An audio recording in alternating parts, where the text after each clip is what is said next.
Seperti cerita seorang bapa yang bercita-cita untuk berhaji.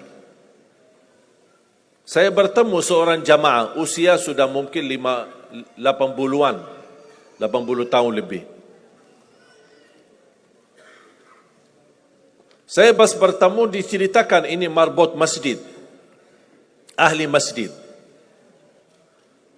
Saya berdialog, bertahun-tahun Masya Allah, kerjaannya hanya lap-lap masjid, bersihkan masjid, jaga masjid. Saya berkata sama beliau, Pak, apa yang Bapak inginkan? Tahu enggak jawabannya apa? Saya ingin haji. Tapi saya orang tidak mampu. Doakan mudah-mudahan saya bisa haji. Saya bilang insya-Allah Pak, kalau soal haji, soal umrah itu tidak tergantung dengan kemampuan. Ada orang yang tidak punya uang sama sekali tapi dapat dipanggil bisa haji. Karena haji dan umrah itu hadiah dan panggilan Allah Subhanahu wa taala bagi hambanya. Bahkan justru ada orang yang banyak hartanya tapi tidak tertutup hatinya untuk ke tanah suci. Boleh kita bercita-cita, berkeinginan ke tanah suci, tapi jangan digantungkan persoalan ini masalah kemampuan. Nanti kalau saya ada uang, saya mau haji dan umrah. Belum tentu saat sudah ada uang, belum tentu haji dan umrah. Kalau belum dipanggil oleh Allah Subhanahu wa taala.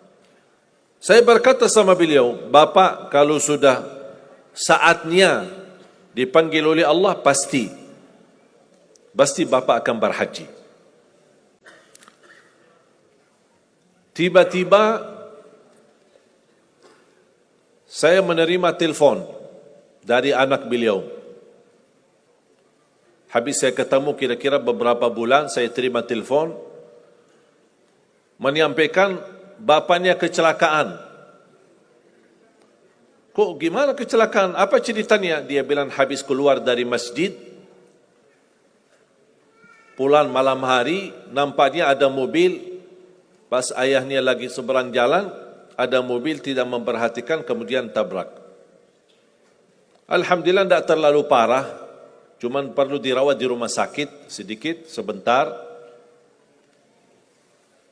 Saya ke sana, pergi. Rumah sakitnya di mana? Dikasih tahu alamatnya. Saya datang kunjung silaturahim. Pas beliau bertemu dengan saya, nangis dan pingin peluk saya.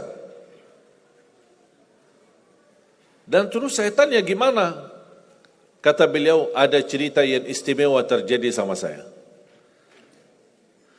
Ternyata orang yang menabrak beliau, orang yang kaya.